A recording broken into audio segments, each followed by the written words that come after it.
হাজার বন্দে বোঝা গেল ওরে মন, আর তো বুঝি উঠা বসার শক্তি নাই। মাথার বন্দে বোঝা গেল ওরে মন, আর তো বুঝি চক্ষু মেলার শক্তি নাই। আপনাকে আমাকে প্যাকেট করে রেখে দিয়েছে, আপনার আমার কোনো শক্তি নাই। এক পর্যায়ে স্কুলের ময়দানে, মাদ্রাসার ময়দানে সবাই একত্র হয়েছে, আপনাকে আমাকে 4 তাকবীরের মাধ্যমে বিদায় দিয়ে দিবে। ইমাম সাহেব 4 তাকবীরের মাধ্যমে আপনাকে আমাকে বিদায় দিয়ে দিল। যখন 4 নাম্বার তাকবীর দিল, বলে যে যাও যাও যাও, তোমার আর দুনিয়ায় থাকার দরকার নাই। আহারে, আপনাকে আমাকে নিয়ে কবরের দিকে যাচ্ছে, সবাই পিছনে আসতেছে, আপনি আমি চিন্তা করতেছি দুনিয়ার সবাই আমাকে ছেড়ে দিল, মনে হয় এই মানুষগুলো আমার সাথে কবরে যাবে। কিন্তু না, কবরের ধরে যাওয়ার পরে সবাই সরে গেল। 2 জন লাফ দিয়ে কবরের মধ্যে নামলো আপনাকে আমাকে নামানোর জন্য। এবার চিন্তা করি সবাই তো চলে গেল, মনে হয় এই 2 জন আমার সাথে কবরে থাকবে। কিন্তু না, আমাকে শোনার পরে দেখি তারাও লাফ দিয়ে উঠে যায়। আস্তে আস্তে বাঁশের ছাউনি দিয়ে দেয়, মাটির ছাউনি দিয়ে দেয়, অন্ধকার অন্ধকার হয়ে যায়। ওই অন্ধকার কবরে দুনিয়ার কেউ নাই, আল্লাহ ছাড়া আর কেউ সাথী নাই। এখন আল্লাহ তাআলাকে এমন ভাবে ডাকতে হবে যেন আল্লাহ তাআলা আপনার আমার সাথী হয়ে যায়। কুল্লি শাইইন সিকালা ওয়া সিকালাতুল কুলুবি যিকরুল্লাহ। এই কলবেও কিন্তু জং ধরে, যেমনি লোহাই জং ধরে, কলবেও কিন্তু জং ধরে। লোহাই জং ধরলে আমরা লোহাটা কর্মকারের কাছে নিই, কর্মকার লোহাটা আগুনের মধ্যে দেয়।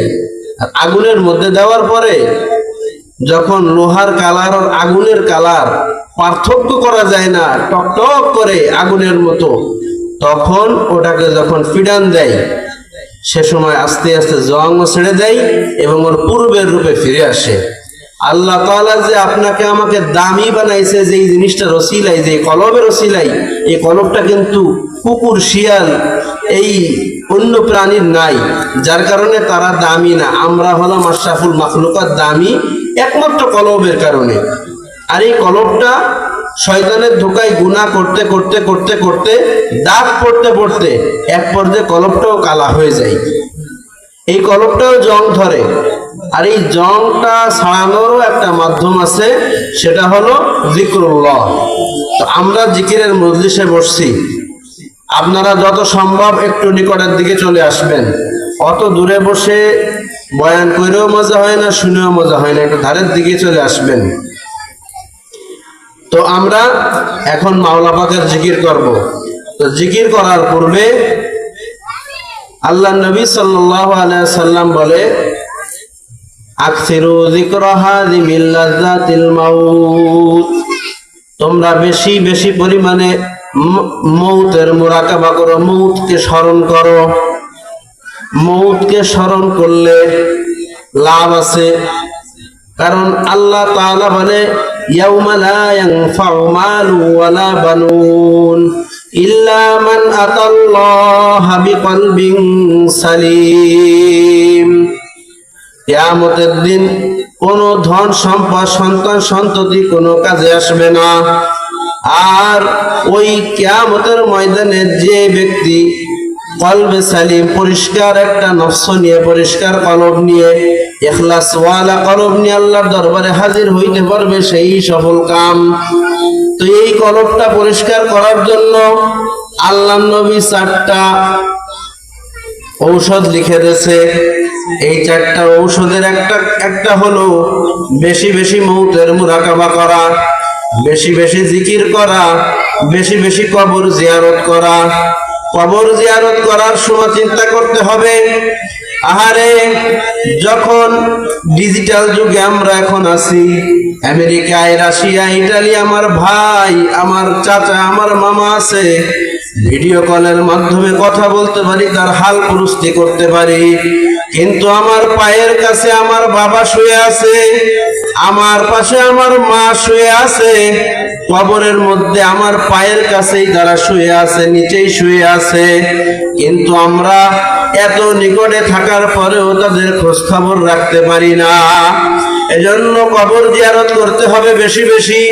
কবর জিয়ারত করলে দুইটা ফজিলত, একটা হলো দুনিয়ার ধ্যান ধারণা, দুনিয়াদারিত্ব কমে যায়, আখিরাতের দিকে মনটা বেশি ধাবিত হয়। এজন্য প্রতিটা মানুষের উচিত কমপক্ষে সপ্তাহে একবার কবর জিয়ারত করা। 2 নম্বরে বেশি বেশি মউতের মুরাকাবা করা। মউতের মুরাকাবা কেমন করতে হবে? আমরা যে কোনো জিনিস কল্পনা করি, কল্পনায় মনে হয় যে আমি সেই কাজটা করতেছি। বিভিন্ন বিষয় আমরা বিভিন্ন সময় কল্পনায় চলে যাই, তো মউতের মুরাকাবাটাও কল্পনা করা লাগবে। আর মউতের মুরাকাবা করার সময় চক্ষুটা বন্ধ করে নিজেকে সেই জায়গায় নিয়ে দাঁড় করাতে হবে।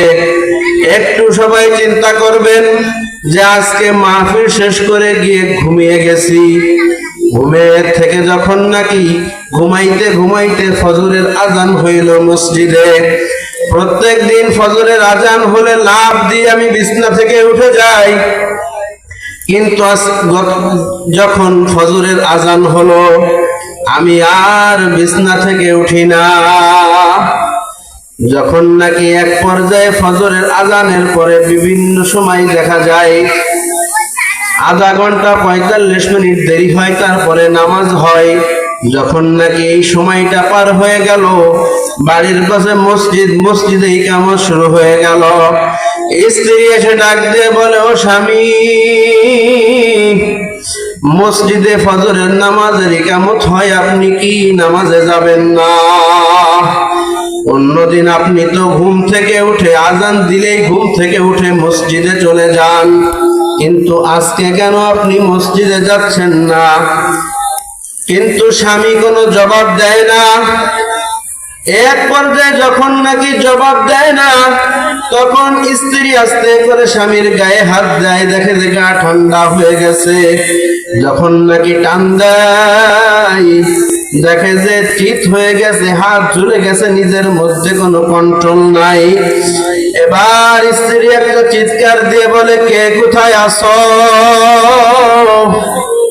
আমার স্বামী তো আর দুনিয়াতে নাই।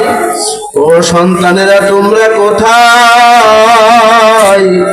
তোমাদের বাবা তো আর দুনিয়াতে নাই। এক পর্যায়ে ফজরের নামাজের পরে সন্তান দৌড়তে ইমাম সাহেবের কাছে গেল। ইমাম সাহেবের কাছে যেয়ে বলে, হুজুর, গতকালকে আপনাদের সাথে একসাথে মাহফিলে ছিল আমার বাবা। মাহফিল শেষ করে যখন নাকি ঘুমাইছে, সবাই ঘুম থেকে উঠছে, আমার বাবা আর ঘুম থেকে ওঠে নাই। আমার বাবা দুনিয়া থেকে চলিয়া গেছে। আমার বাবা আর আপনাদের সাথে মাহফিলে বসবে না। আমার বাবা আপনাদের সাথে আর হালকা জিকিরে বসবে না। আমার বাবা আপনাদের সাথে আর বাজারে একত্র হবে না। এক পর্যায়ে আপনার আমার নাম মসজিদের মাইকে ঘোষণা হয়ে যাবে, অমুকে আর দুনিয়াতে নাই। আপনার আমার লাশ আপনার আমার বাড়ির উঠানে থাকবে। কেউ বলবে না যে আব্দুর রহিম, আব্দুল করিম, ফয়জুল করিম ঘুমিয়ে আছে, বলবে একটা লাশ শুয়ে আছে। এক পর্যায়ে চোখের সামনে সবকিছু ঘটবে, দেখতে পারবেন আপনাকে খুব আদরের সাথে সাবান দিয়া, আতর দিয়া, কত সুন্দর করে গরম পানি দিয়া, কত আদরের সাথে আপনাকে গোসল করায়া 3.5 হাত কাপড় দিয়ে কেমনে যেন বেঁধে ফেলে, একটা প্যাকেটের মতো আপনাকে প্যাকিং করে ফেলে। এখন আপনার আমার পাও নাড়ানোর কোনো শক্তি নাই, কোমর নাড়ানোর শক্তি নাই, মাথা নাড়ানোর শক্তি নাই। পায়ের গন্ধে বোঝা গেল রে মন আর কোনদিন হেঁটে চলার শক্তি নাই।